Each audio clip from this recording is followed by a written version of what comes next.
welcome back to the podcast. Thanks for joining us today for It's Okay.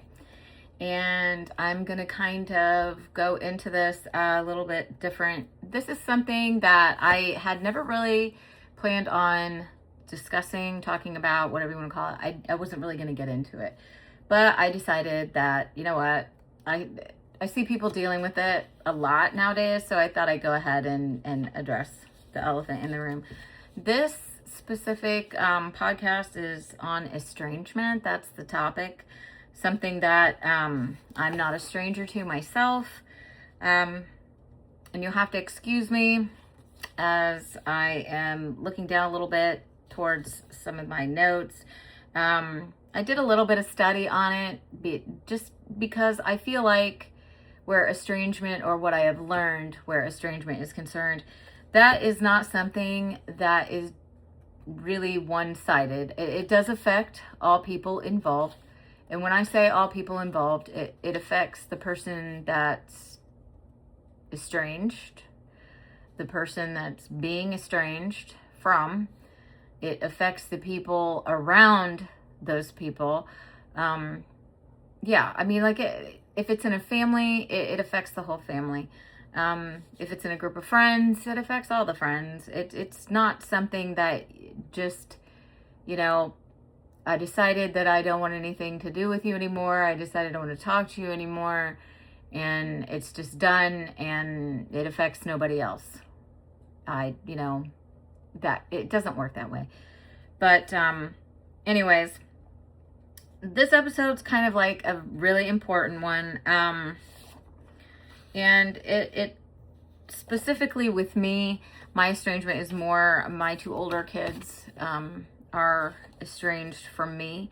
So, I can relate from my side of how that feels, but with a lot of research and reading and therapy, I'm learning that, what their side is to it as well, because their side is important.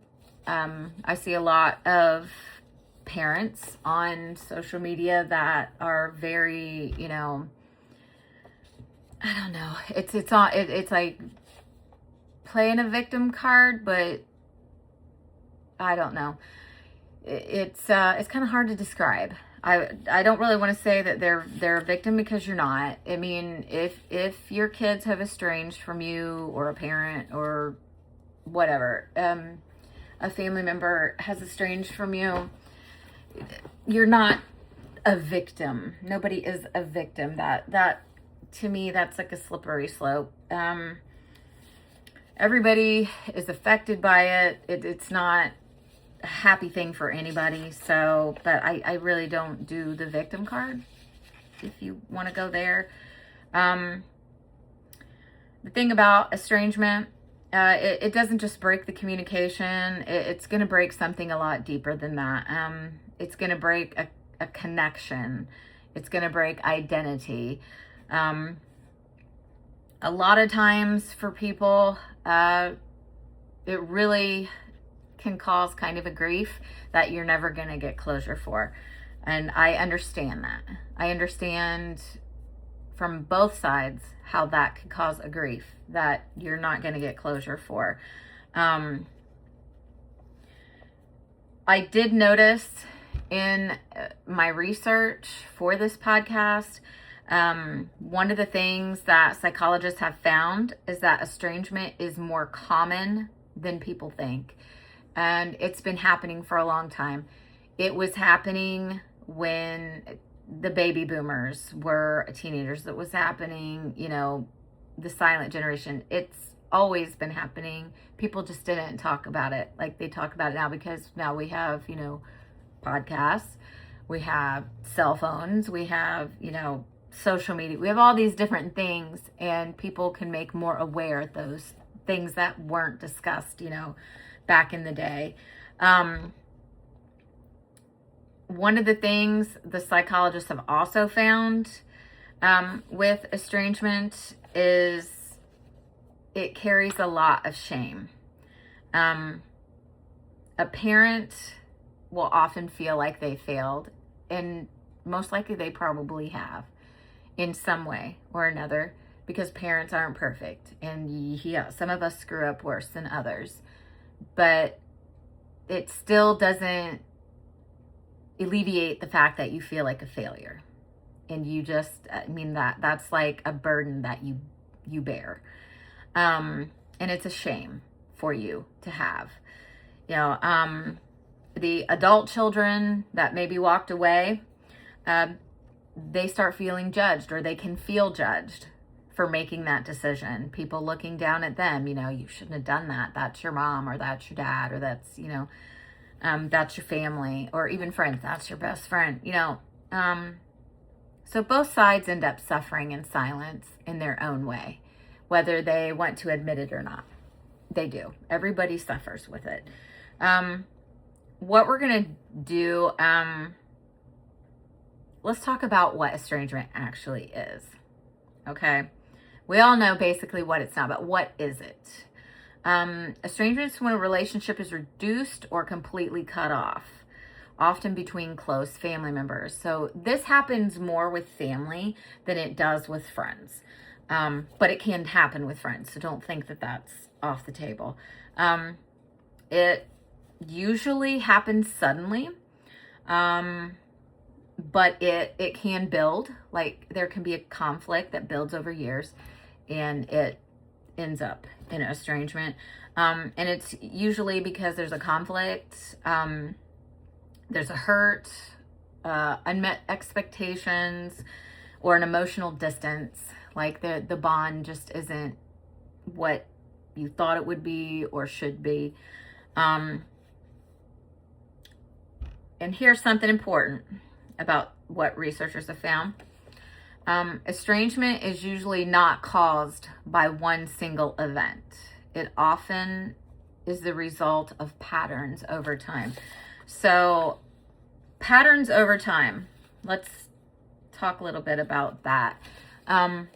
When they're saying patterns over time, they're talking about, you know, maybe a child couldn't express or tried to express to you a hurt, and maybe it didn't come out as clear as it needed to be.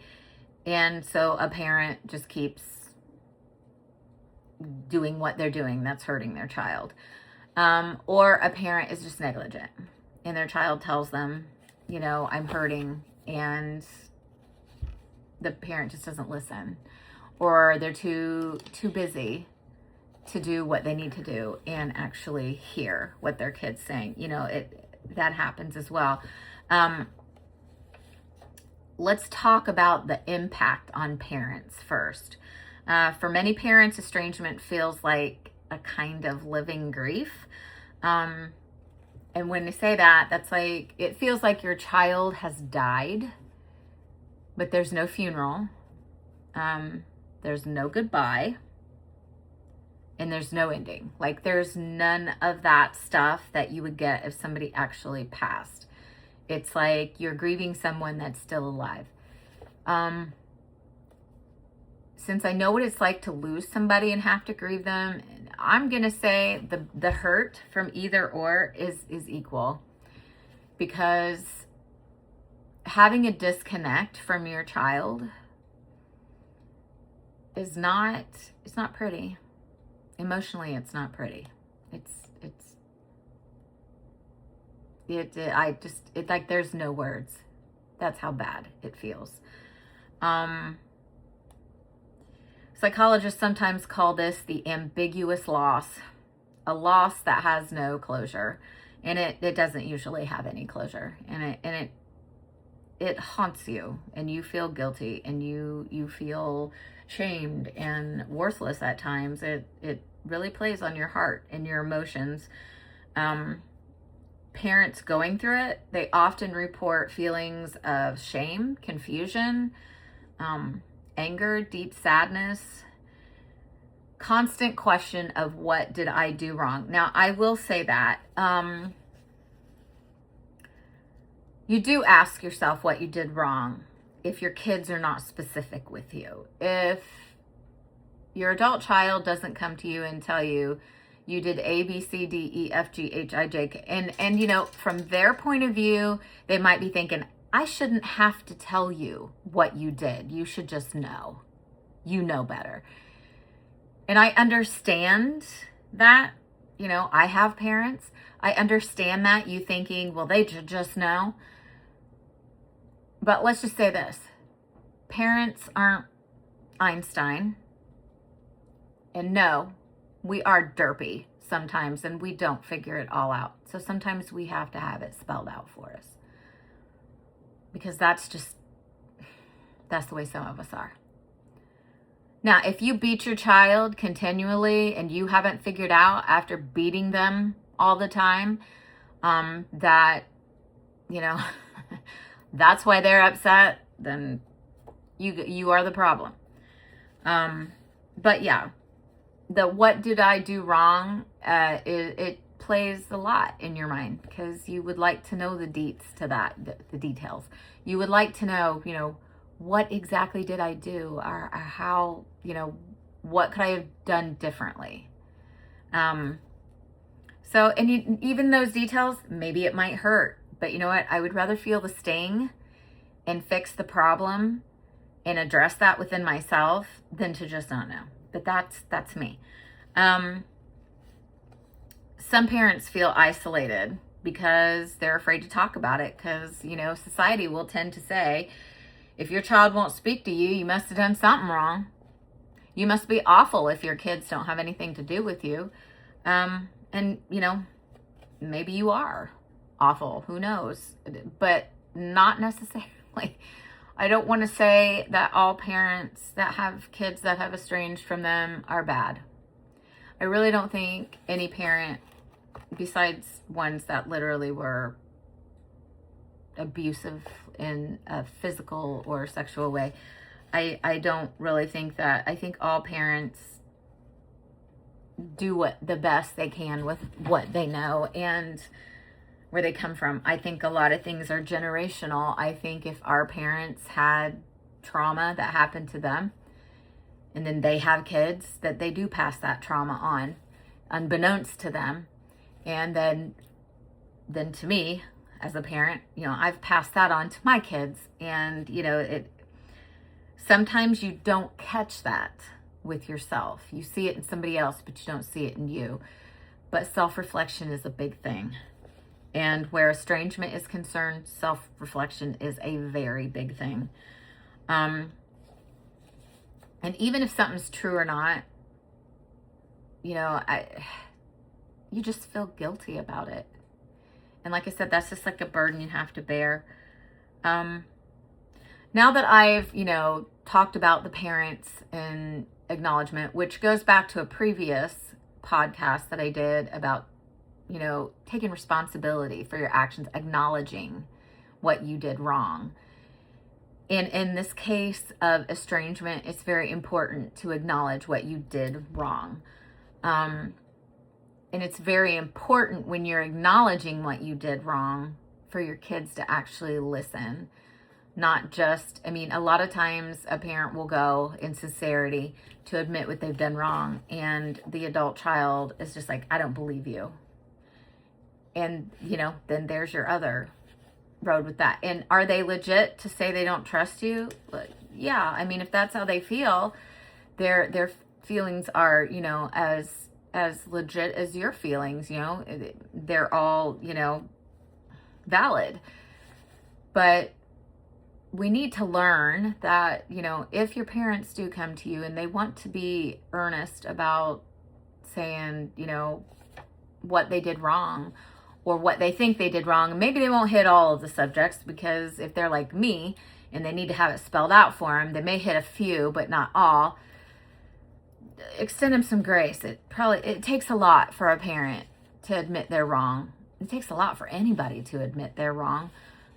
Nobody likes to be wrong. Nobody likes to be the bad guy. I don't care who you are. So, try to have some understanding in that respect. But let's switch it now to the adult child's experience, because, you talk so much about how it affects the parents involved, but how is it affecting the adult child involved, because they're not skimming out of this, with no feelings at all. So let's shift to the adult child's experience, because this is where your conversation is going to get a little more complex. For some adult children, estrangement is not just distance, it's protection, and valid enough. They're protecting their feelings and here's the thing, we taught them that. We teach them to protect their feelings. We teach each other to protect our feelings. So they're doing really what you've taught them to do. It just so happens it's happening to you as the estranged parent. In cases where there's been emotional harm or chronic invalidation, manipulation, or even abuse, walking away can feel like the only way to survive emotionally. So, some of these adult children, this is where they're coming from. This is how they feel. Whether they perceived something the wrong way or not is not the fact. The fact is regardless of what you did as the parent that you thought was right, came out wrong somehow, perceived as wrong, or it was wrong. And the child felt emotional harm. They felt invalidated. They felt manipulated in some way, or even abused in some way. So, that to survive emotionally, the first thing you're going to think of is, I got to get this out of my life. I understand that feeling, because when I was going through grief with my late husband, I wanted everything about him out of my sight because it hurt. Well, it's the same thing with these kids. They walk away because to them, it kind of goes to out of sight, out of mind. But if it's not right there in your face, you don't have to sit and hurt. And that's understandable. For them in that situation and doing that can feel like a sense of relief. And, would you want your child to feel bad? Would you want them to just keep speaking to you in the name of, what makes you feel comfortable? Because it's not always just about the estranged parent. It's about the estranged child as well, because they do have feelings and they're navigating those. But by them doing all this stuff, it doesn't mean that it doesn't hurt them. Walking away doesn't mean that it doesn't hurt them. It doesn't mean they're not feeling pain. It doesn't mean that they're not grieving their parent not being around. So that needs to be considered. The other thing that we need to consider is that adult children still experience guilt and grief and sadness, all the above. And they have emotional triggers, just like the parent has. They have emotional triggers. The emotional trigger of the holidays that come up, they're not going to be around the whole family. The emotional triggers of birthdays.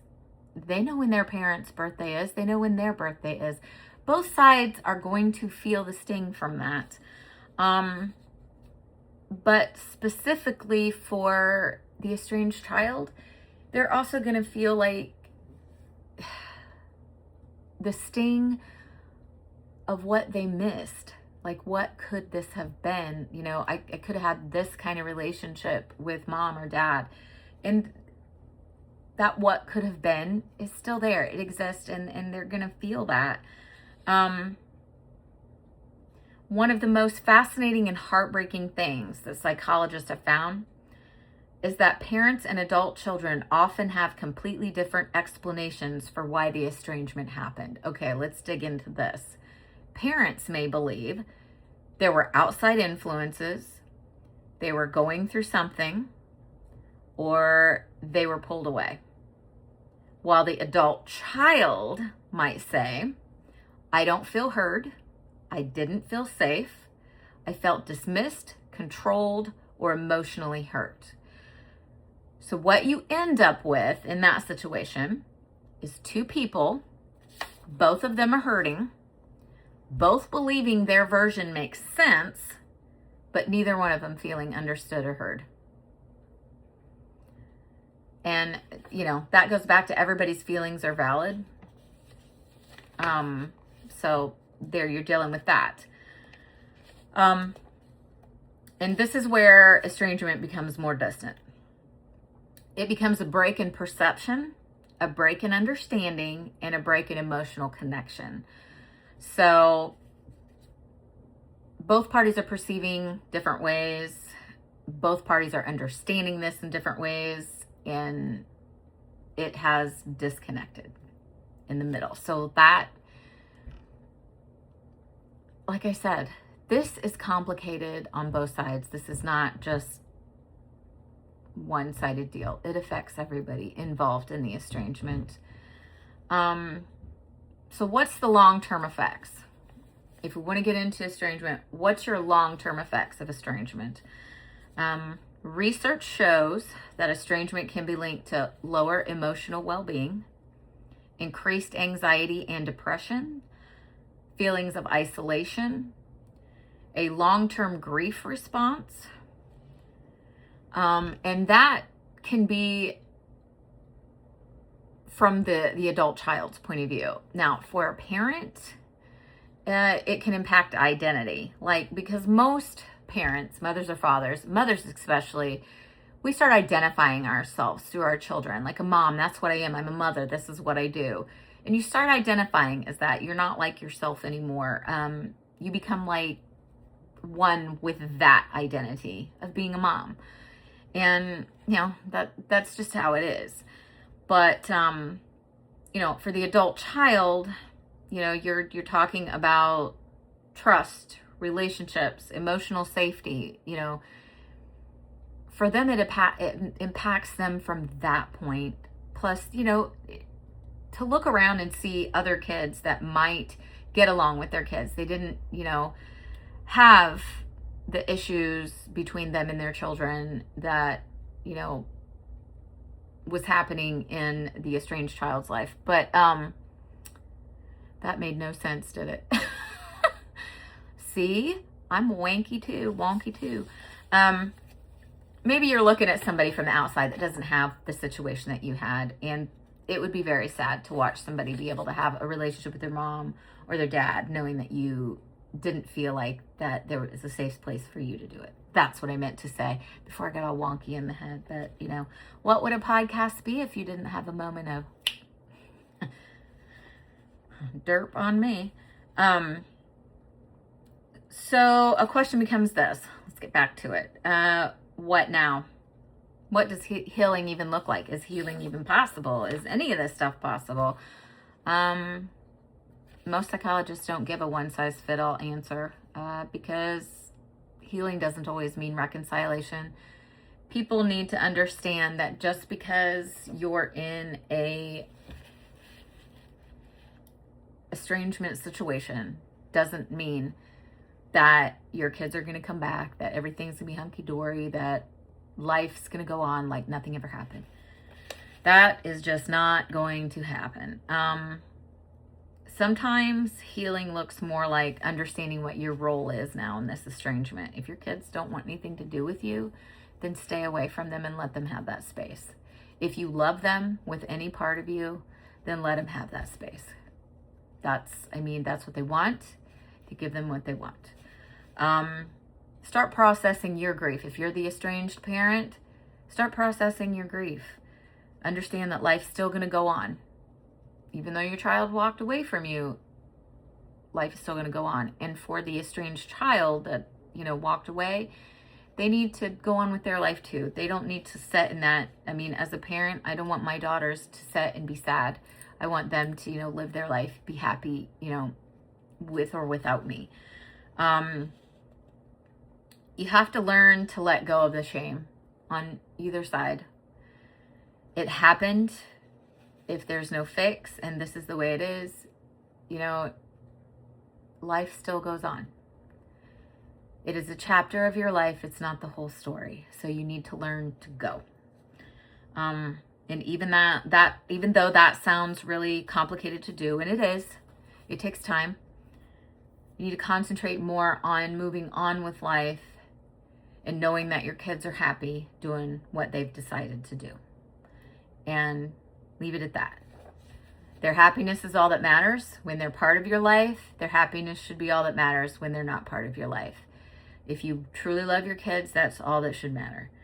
Now, sometimes when both sides are willing, the healing can include rebuilding the relationship.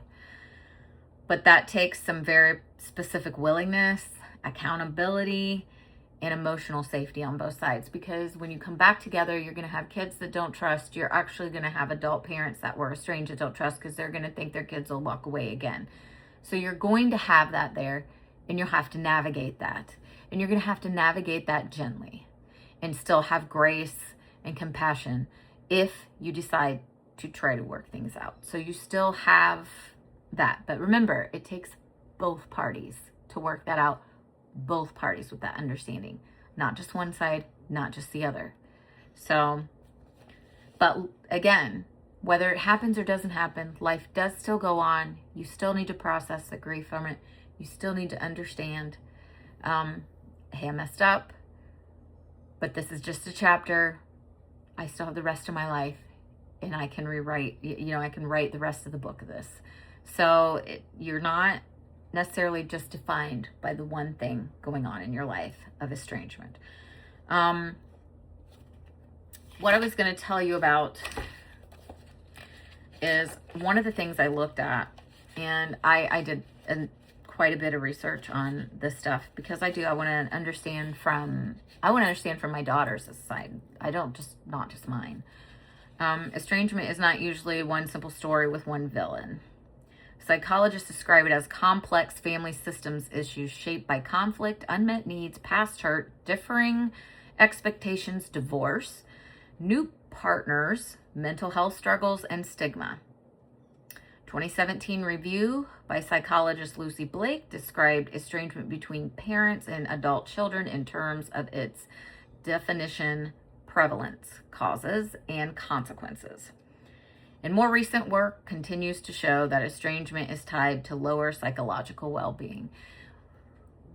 To me, how I see that is, if you have boomer parents, I do, and they had toxic or trauma in their life, they passed it on to you.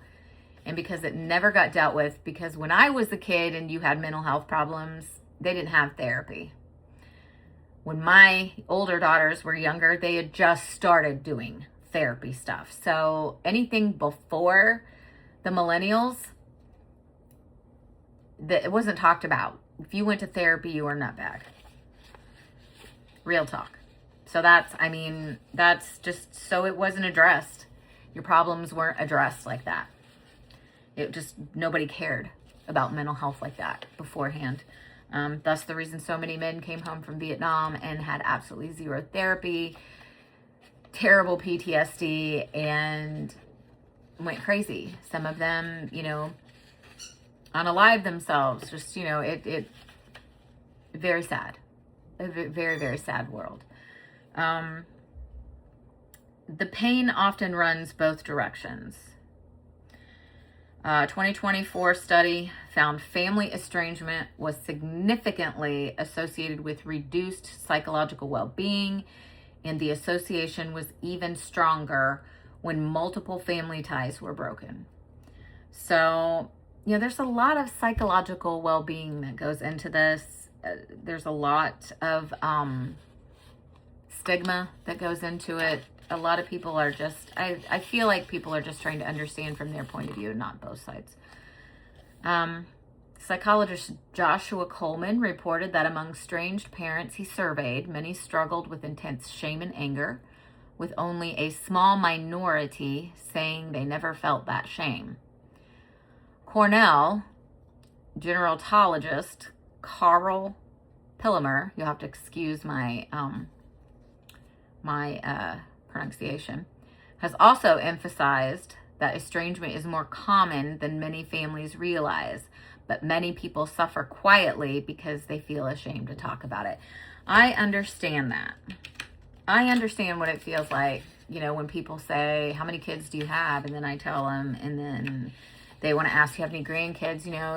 Do you say, yes, you have grandkids? No, you have grandkids? Do you tell them about all your kids? It is. It's like, as soon as you say, well, I have 2 children and I have 2 grandchildren, but they don't talk to me.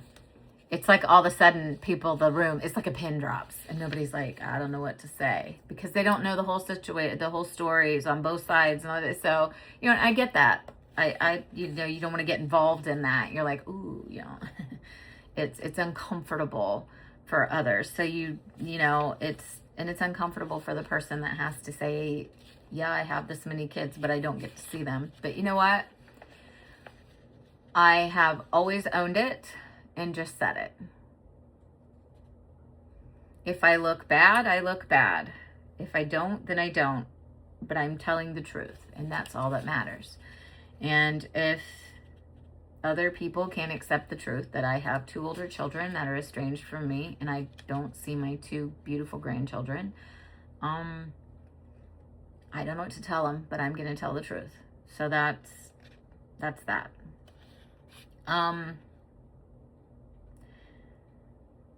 26% of the long-term national study reported that adult children were much more likely to report estrangement from fathers than mothers.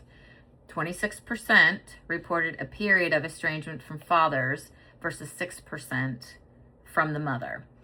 It's interesting because I have seen more estrangement just from what I've seen. I have seen more estrangement from moms than dads, but I'm not the psychologist. I don't do the studies. And maybe that's because that's what my, algorithm picks up when I'm studying on it. So that's that. I pretty much have gone into a lot. Like if you go back to my first, second, third, fourth podcast, it actually talks about my estrangement with my older kids. And maybe you get the gist of a little bit of the hurt felt. I've gotten to the place, me, emotionally, that I have accepted that my kids don't want anything to do with me. I've accepted that it makes them feel more comfortable, more safe, happier to not have that relationship. I love them and I want them to be happy. So if that is what it takes for them to be happy, then that's what I want for them. They are always free to make their own choice. They are always free to feel how they want to feel. Their feelings are valid. Myself, I also realize that life is going to go on, whether they speak to me or don't speak to me. And I have chosen to embrace that my life goes on and go on with it. It doesn't mean that I've forgotten about my 2 daughters or my grandchildren, but it does mean that I've accepted the fact that I can't control. I have no control over whether or not reconciliation happens. The willingness of it to happen, I'll say that. So I have accepted that, but I will always, always love my girls and my grandbabies. If you've listened today, if you've joined today and you've had experience with estrangement, and I know that this podcast has kind of been a little bit all over the map. And for me, estrangement is messy. So doing a podcast on it to me is kind of messy too. I almost pulled somebody in to do the podcast with me, but then I thought, I'm not going to worry about that. If this spoke to you in any way, or you can actually relate to what it feels like to go through estrangement, or you're dealing with estrangement, feel free to share this podcast with whomever. Feel free to tag somebody. Feel free to leave a comment. If you want to discuss something, this is a space to do it. I'm not going to judge you for it. I know that most parents do love their kids regardless of hurt or anything bad that has happened. You do need to know something, and I think a lot of parents in estrangement need to know this. You are not alone. There are a lot of adult kids that have walked away from their parents. A lot of adult children in every generation, not just millennials, not just Gen X, not just Gen Z. All of the generations have adult children that have walked away from their parents. It happens. No one is immune to it. And each reasoning behind it is of the person that walked away. It's of their own. It's a very complex and emotional experience for a person to go through it. There's no simple answer. There's no simple, fix. But I'm going to say this. It's okay to grieve from either side. It's okay for either side to feel confused. It's okay to want answers. And it's okay if you don't get the answers. And it's okay to take time to heal from it. As the parent, if you need to cry, scream, shout, whatever, and get it out, it's okay. Same thing for the child involved, the adult child that walked away. You know what? It's okay. I apologize for the squeak in the background. I have a puppy dog, and he loves this little squeaky ball, and he just hates that Mama's in here, and he can't be in here with me. I would like to thank everybody for being here, for joining me today, for being on. And if you've listened to the whole podcast all the way to the end, thank you. Thank you for sharing your time with me. I know this was a little long-winded, but it is a very complex situation to speak of. It's a very, it's got a lot of layers, a lot to pack and unpack with it. But I'm going to end it here. And like I said, if you have anything that you want to talk about in regards to estrangement, you can comment. It's fine. And you can share this if you think that it would help somebody's life.